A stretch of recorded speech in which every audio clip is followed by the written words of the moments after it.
असदुद्दीन ओवैसी हे आज कोल्हापूर दौऱ्यावरती आहेत। ओवैसींविरोधामध्ये हिंदुत्ववादी संघटनांचं आंदोलन या दरम्यान पाहायला मिळतंय। ओवैसींना जिल्हाबंदी करण्याची मागणी यापूर्वी करण्यात आलेली होती। वादग्रस्त वक्तव्य करणाऱ्या ओवैसींना बंदी घाला ही मागणी करत संघटना आक्रमक झालेल्या आहेत। एमआयचे असदुद्दीन ओवैसी आणि इम्तियाज जलील आज कोल्हापूर जिल्ह्याच्या दौऱ्यावरती आहेत आणि या सगळ्या दौऱ्याला हिंदुत्ववादी संघटनांनी विरोध केला होता।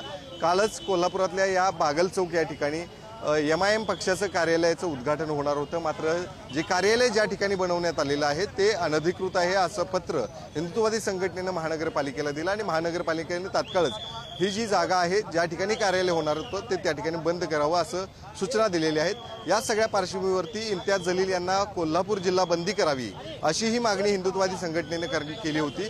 जर कोल्हापूर जिल्ह्याची त्यांना परवानगी दिली तर आम्ही याच बिंदू चौक या ठिकाणी पंचमुखी मारुती मंदिरच्या ठिकाणी येऊन सर्वजणच महाआरती करू असं या ठिकाणी इशारा दिला होता आणि त्यासाठीच हे सगळे पदाधिकारी कार्यकर्ते हिंदुत्ववादी संघटनेच्या या ठिकाणी एकत्रित आलेले आहेत। काय नेमका तुम्ही इशारा दिला होता आणि आज तुम्ही सगळेच हिंदुत्ववादी संघटनेचे एकत्र मागील त्याचा इतिहास पाहता त्याची बेताल वक्तव्य जर आपण निदर्शनात आले आपल्या तर कायम देव देश धर्माच्या विरोधात ती वक्तव्य करत असतात। 15 मिनिटात पोलीस हटवा आम्ही बघून घेतो अशी त्याची वक्तव्य असतात। त्या पार्श्वभूमीवर आम्हाला असली इथल्या स्थानिक मुसलमानांनी सुद्धा त्याला विरोध केलेला आहे। एवढंच फक्त हिंदुत्ववादी किंवा सकल हिंदू समाज करतोय असं नाही, तर मुसलमानांचा सुद्धा विरोध आहे त्याला। आणि असली पिल्लावळ आपल्या कोल्हापुरात जिथं शाहू महाराजांचा विचाराचं आपले सगळे हे करतोय पालन करतोय असल्यांचा आपल्याला इथं थारा नको आहे म्हणून आम्ही त्याला विरोध केला आणि जर तिथं आलेच तर आम्ही महाआरती करायचं इथं ठरवलेलं आहे। आता ते कोल्हापूर जिल्ह्याच्या दौऱ्यावरती आले, तुम्ही कोल्हापूर जिल्हा बंदीची मागणी केली होती, त्यानंतर आता कशा पद्धतीनं जे कार्यालय होतं ते देखील त्या ठिकाणी बंद करण्याच्या सूचना दिलेल्या आहेत, त्या सगळ्यावरती समाधान आहे? आता प्रशासनानं आम्हाला आमच्या मागणीला एक यश दिलेलं आहे की त्यांचं जे कार्यालय इथं नव्हतं ते कार्यालय इथं बंदी करण्यात आली।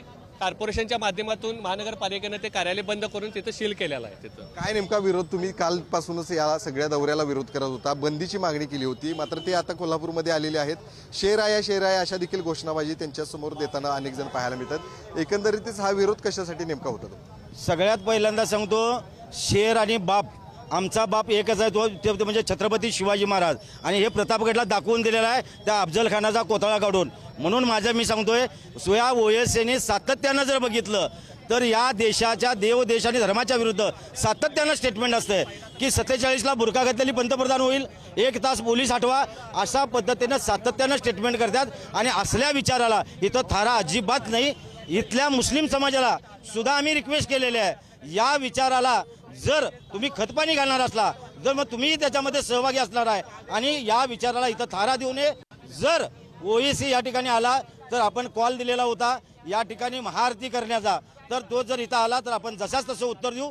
त्याच पद्धतीनं आपण त्यांना सांगितलेलं आहे तुझा बाप छत्रपती शिवाजी महाराज या देशातल्या प्रत्येक नागरिकाचा बाप तो शिवाजी महाराजच आहे।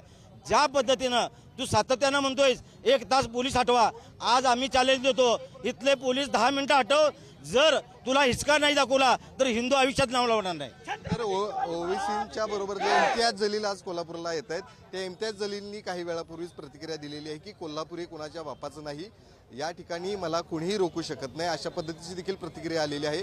नेमका हा सगळा विरोध तुमचा होत असताना अशा पद्धतीच्या प्रतिक्रिया त्यांची। त्या जलीलला बी सांगतो तुझ्या बाचा कोल्हापूर नाही आहे, हा बाप 10 वेळा सांगतो फक्त छत्रपती शिवाजी महाराजांचा आहे। आणि ज्या पद्धतीनं तू जर तुझ्यात हिंमत असेल तू सांगशील तिथं फक्त पोलीस हटवा, तू सांगशील तिथं कोल्हापुरात यायला आमची तयारी आहे। त्यांनी अशी देखील प्रतिक्रिया केलेली की जे कोणी याला विरोध करतायत त्या सगळ्यांना काही कामधंदे नाहीत म्हणून हे सगळं करतायत आणि हे सरकारनं त्यांना या ठिकाणी पाठवलेलं आहे असं देखील त्यांचं म्हणणं आहे। काही पक्षानं काही नेत्यांनी या ठिकाणी पाठवलं असं देखील त्यांचं म्हणणं आहे। या सगळ्या वक्तव्याकडे कसं बघतात? सातत्यानं देव देश धर्मासाठी काम करणारी माणसं आहे, आमचा कुठल्याही पक्षाशी संबंध नाही। ज्या पद्धतीनं तू मुस्लिम अलायन्स चालवतोय, जे हिरवं वादळ आणतोय, तू तुझ्या औलाद आहे ती, त्याला सांगतो अजूनही या देशातला शेवटचा हिंदू आहे तोपर्यंत ह्या विर्या वादळाला थारा देणार नाही। आणि जर अजूनही पुन्हा सांगतो जर त्या ओएसीच्यात हिंमत असेल तर या बागल चौकात या दोघांनी बी यावं। नाही छत्रपती शिवाजी महाराजांनी ज्या पद्धतीने अफजल खानचा कोथळा फाडला तीच आठवण करून त्याला देतो। काय नेमका विरोध तुमचा असणार? आता काय नेमकं त्यांचं दौरा? ठिकाणी ज्या बाजूला कब्रस्तान आहे त्या ठिकाणी तो नमाज पठणाला येणार आहे अशी आपल्याला माहिती मिळाली, म्हणून काल आपण महाआरतीची आव्हान केलं होतं। आज तो इथं येणार नाही आणि आला तर त्याला जसाच तसं उत्तर देण्याची आमची तयारी आहे। नक्कीच काही अजूनही पदाधिकारी या ठिकाणी आहेत, त्यांच्या देखील प्रतिक्रिया घेऊया.